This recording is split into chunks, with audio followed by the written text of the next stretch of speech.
یہ کہانی شاعرہ اور اس کی بیوہ ماں کی ہے جو گاؤں کے کنارے ایک چھوٹے سے گھر میں رہتی تھی۔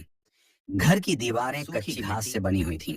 گھر چھوٹا تھا مگر پرسکون تھا، لیکن کچھ ایسا ہوا جس نے ماں کا بھروسہ توڑ دیا اور ماں نے اپنی ایک لوٹی بیٹی کو گھر سے باہر نکال دیا۔ سائرہ کے باپ کا انتقال کئی سال پہلے ہو چکا تھا۔ باپ کے انتقال کے بعد سائرہ اور اس کی ماں نے روزی روٹی کے لیے سلائی کڑھائی کا کام شروع کر دیا۔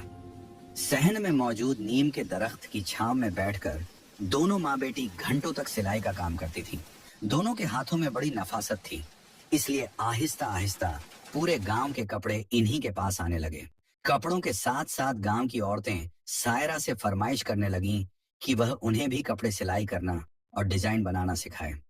آہستہ آہستہ سائرہ کا معمول بن گیا کہ وہ شام کے وقت گاؤں کے مختلف گھروں میں جا کر عورتوں کو سلائی سکھاتی اور کبھی کبھی دیر رات واپس آتی۔ اس کی ماں اکثر اسے کہتی، رات کو اکیلے جانا ٹھیک نہیں، زمانہ اچھا نہیں رہا۔ امی اپنا گاؤں ہے، سب لوگ جانتے ہیں، کچھ نہیں ہوگا۔ اسی گاؤں میں سردار فیاض رہتا تھا۔ گاؤں کی زمینیں اس کی، پانی اس کا، پنچایت کے فیصلے اس کے اشارے پر۔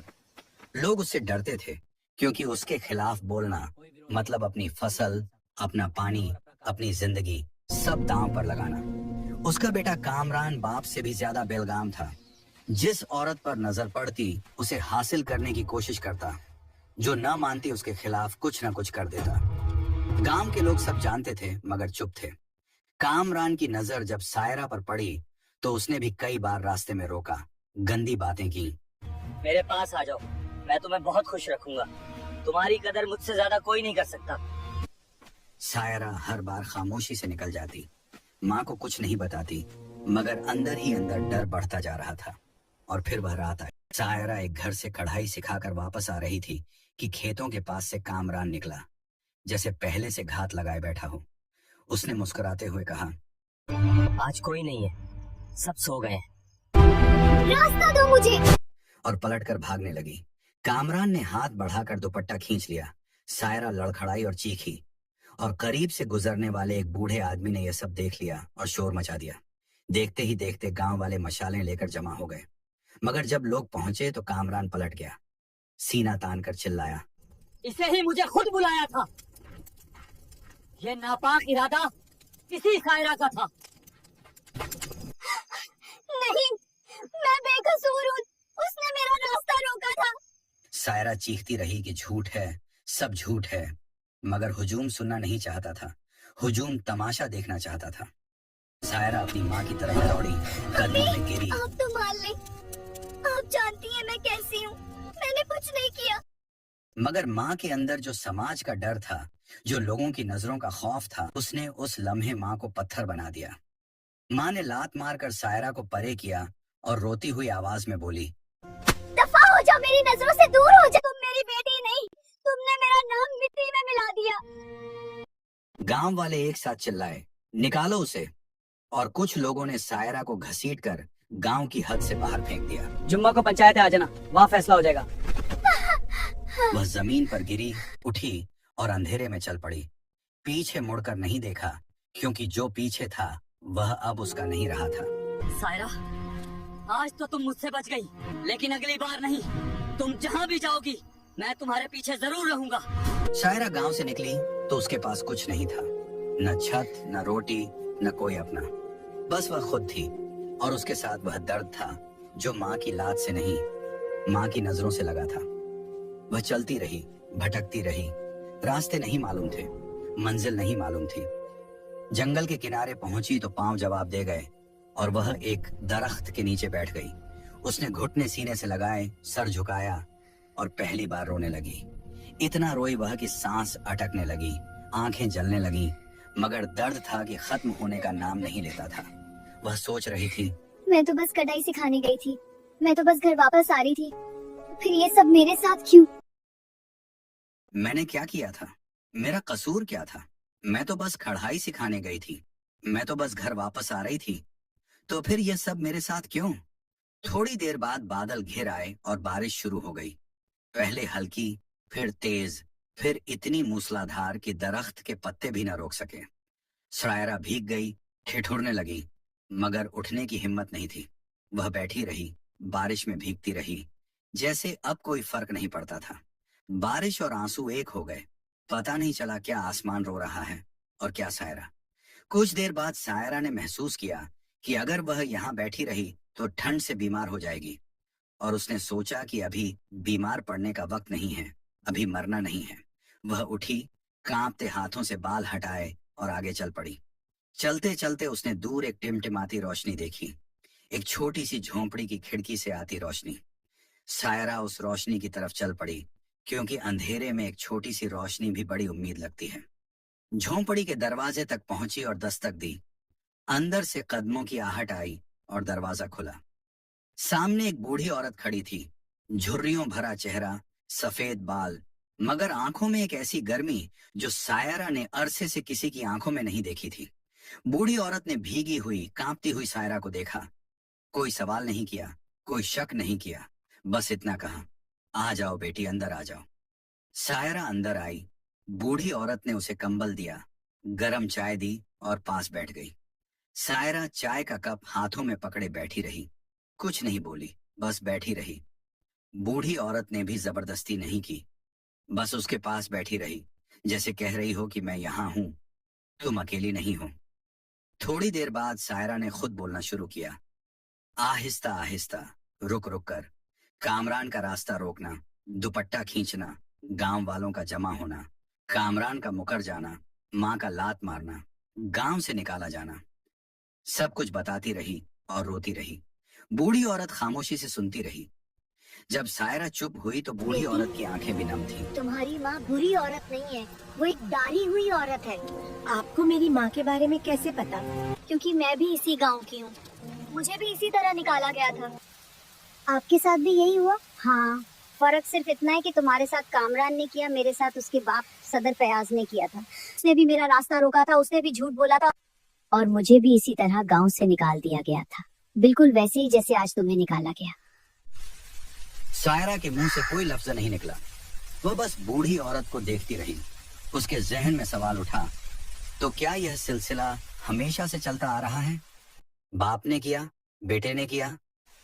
हाँ बेटी, ये खानदान हमेशा से ऐसा ही रहा है, और ये गांव हमेशा ताकतवर का साथ देता है और कमजोर को निकाल देता है।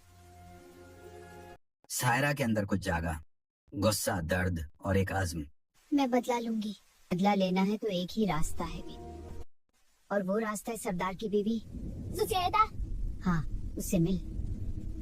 सरदार की बीवी वो क्यों मदद करेगी? क्योंकि वो सब जानती है, अपने शौहर की करतूतें भी, अपने बेटे की हरकतें। अगर जुबैदा बीवी पंचायत में गवाही दे दें तो सरदार और कमरान दोनों का कुछ नहीं बचेगा। मैं उन तक पहुंचूं कैसे? सरदार का घर तो गांव के बीच में है। रात को जाना होगा, छुप कर। जुबैदा बीबी रात को घर के पिछले आंगन में अकेली बैठती है। ठीक है, मैं जाऊंगी। अगली रात सायरा और बूढ़ी औरत ने मिलकर प्लान बनाया। बूढ़ी औरत ने सायरा को समझाया कि गांव में कहां से दाखिल होना है, कौन सा रास्ता महफूज है और कहां पहरा होता है। सायरा ने गौर से सब सुना। उसके दिल में डर था, मगर कदमों में इरादा था। रात गहरी होने पर वह निकली, गांव के पिछले रास्ते से अंदर दाखिल हुई। दीवारों के सायों में चलती रही। हर कदम पर दिल धड़कता था, कहीं कोई देख न ले, कहीं कोई पहचान न ले। मगर वह रुकी नहीं, चलती रही, क्योंकि अब पीछे हटने का कोई रास्ता नहीं था। सरदार के घर के पिछले सहन तक पहुंची तो जुबैदा बीबी वाकई वहां बैठी थी। जुबैदा बीबी चौंकी, घबराई, फिर सायरा को पहचाना और सरगोशी में बोली, तुम यहाँ? पकड़ी गई तो क्या होगा? सायरा ने कहा, बीबी मैं बेकसूर हूं, आप जानती हैं, आपको सब पता है। क्या आप गवाही देंगी? जुबैदा बीबी के चेहरे पर एक तूफान गुजरा। बरसों का दबा हुआ दर्द, बरसों की खामोशी, बरसों का डर, सब एक साथ। वह कुछ देर चुप रही, आंखें बंद की, फिर आहिस्ता से मैंने बोली, ये सब अपनी आंखों से देखा है। कमरान महीनों से तुम्हारे पीछे था। मैंने खुद उसे कई बार रोका, समझाया, मगर उसने नहीं सुना। और उसी से पहले उसके बाप ने जो किया वो भी मैं जानती हूँ। मैं बरसों से चुप हूँ, मगर ये चुप मुझे अंदर से खा रही है। बस एक बार बोले पंचायत में गवाही दे, आपका एक लफ्ज सब बदल देगा। ठीक है बेटी, मैं गवाही दूंगी। बहुत हो गया, बहुत चुप रही, अब और नहीं। शायरा ने जुबैदा बीबी का हाथ थामा और दोनों ने एक दूसरे को देखा। दो औरतें, दो मुख्तलिफ दुख, मगर एक ही इरादा। सायरा वापस लौटी तो बूढ़ी औरत दरवाजे पर इंतजार कर रही थी। सायरा ने कहा, वो मान गई वो है। मान गई हैं। बूढ़ी औरत की आंखों में आंसू आ गए। उसने सायरा को गले कल लगाया और बोली, पंचायत होगी, कल सच सामने आएगा। सायरा ने उस रात पहली बार सुकून से सांस ली, मगर नींद नहीं आई, क्योंकि कल क्या होगा यह सवाल जहन में घूमता रहा। कल पंचायत में सरदार होगा, कामरान होगा, पूरा गांव होगा, और वहां सच बोलना इतना आसान नहीं होगा। मगर अब पीछे नहीं हटना था। अगली सुबह पंचायत की खबर फैल गई। लोग जमा होने लगे, कुछ तजस्सुस से, कुछ इस यकीन के साथ कि सायरा को आज सजा मिलेगी। सरदार फयाज अपनी कुर्सी पर बैठा था, मगरूर, इत्मीनान से, जैसे उसे पहले से पता हो कि फैसला क्या होगा।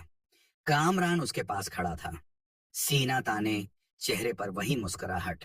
गांव के लोग दायरे में बैठे थे और सबकी नजरें उस रास्ते पर थीं जहां से सायरा आने वाली थी।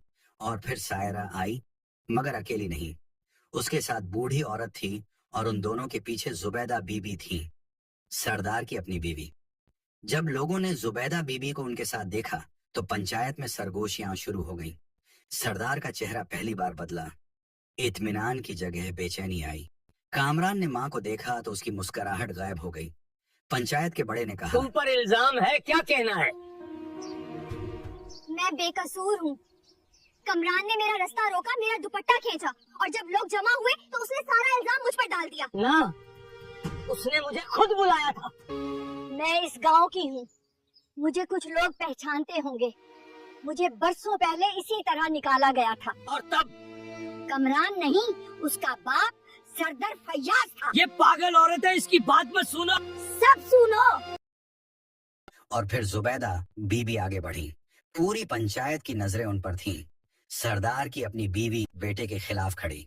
सरदार ने दांत पीसते हुए कहा, जुबैदा घर जाओ। मगर जुबैदा बीबी ने इस बार पीछे नहीं देखा। उन्होंने पंचायत के सामने खड़े होकर कहा, मैंने अपनी आंखों से देखा है, मेरा बेटा इस लड़की के पीछे महीनों से पड़ा था। मैंने खुद उसे रोका, मगर उसने नहीं सुना।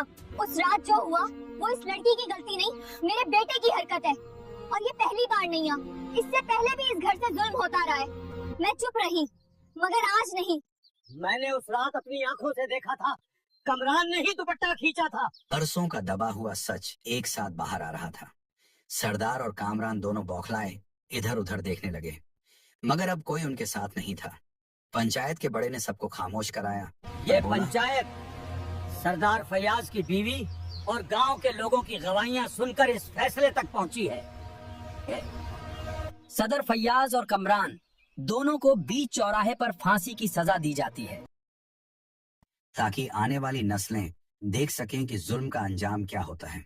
सरदार फयाज, जो हमेशा कुर्सी पर बैठकर दूसरों का फैसला करता था, आज खुद उस चौराहे में खड़ा था जहां उसने कितनों को जलील किया था। कामरान के पैर कांप रहे थे, वही कामरान जो हमेशा सीना ताने चलता था। गांव के लोग चारों तरफ खड़े थे, खामोश। कुछ ही लम्हों बाद सरदार फयाज और कामरान दोनों को भी चौराहे में फांसी पर लटका दिया गया। सायरा की मां हुजूम से निकलकर सायरा के पास आई। उसने कांपती आवाज में कहा, बेटी को निकालना आसान था, मगर दिल से निकालना कभी मुमकिन नहीं था।